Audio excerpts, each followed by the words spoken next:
Queridos irmãos e irmãs, seja bem-vindo aqui. Vamos iniciar hoje sobre o tema sobre a igreja. A igreja, quando o concílio de Nicéia, no ano 325, afirmou as 4 marcas da igreja, ela estava possibilitando a unidade. E dentro desse contexto da unidade, vem a santidade, a apostolicidade e a apostolicidade. Estava dizendo ou falando que essas características, elas são propriedade vista essenciais a elas.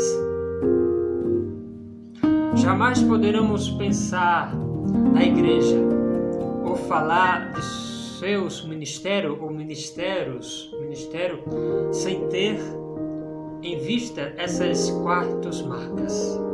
Essas 4 marcas, elas são importantes na autoridade e da definição também, e corresponde a um conceitos ou a mesmo a um questionamentos levantados na época.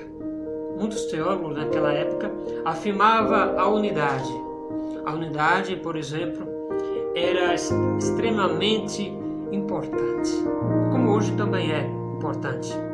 Ou seja, face a face ao seu surgimento entre grupos que ali apoiavam e outros grupos não apoiavam, principalmente tinha eles os devocionistas, que dividia, enquanto a afirmação da apostolicidade nos remitia à tradução recebida dos primeiros apóstolos, que havia ali surgido em Jesus Cristo, em Jerusalém, na época.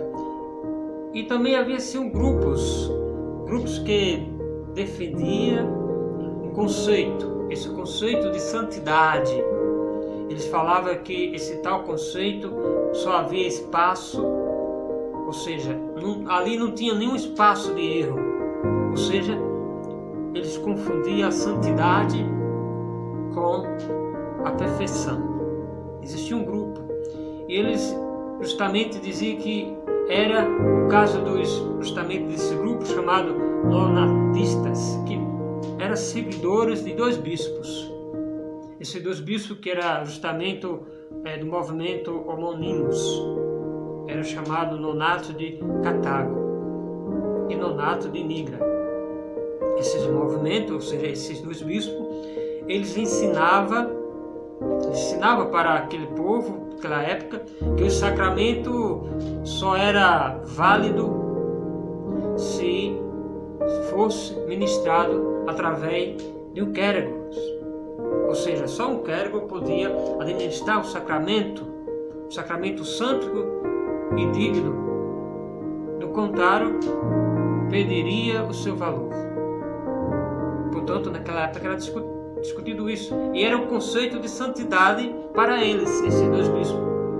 Era de alguém sem fraqueza e praticamente sem nenhum pecado. Eles falavam isso, que o sacramento será administrado assim. E foi um movimento grande, influenciado justamente naquela época, também por Montano, Cipriano de Cartago, esses 2 bispos, e Tertuliano.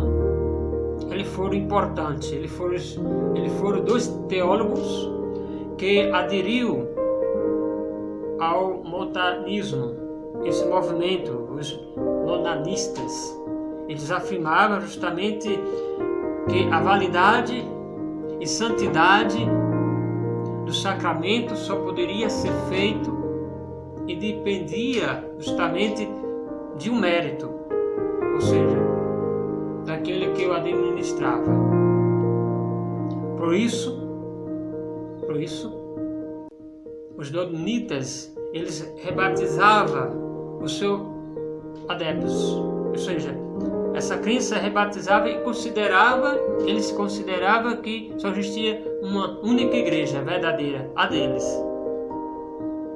Esse grupo, ele foi sobrevivendo, mas só sobreviveu até a conquista muçulmana do século XIV. isso lá no norte da África.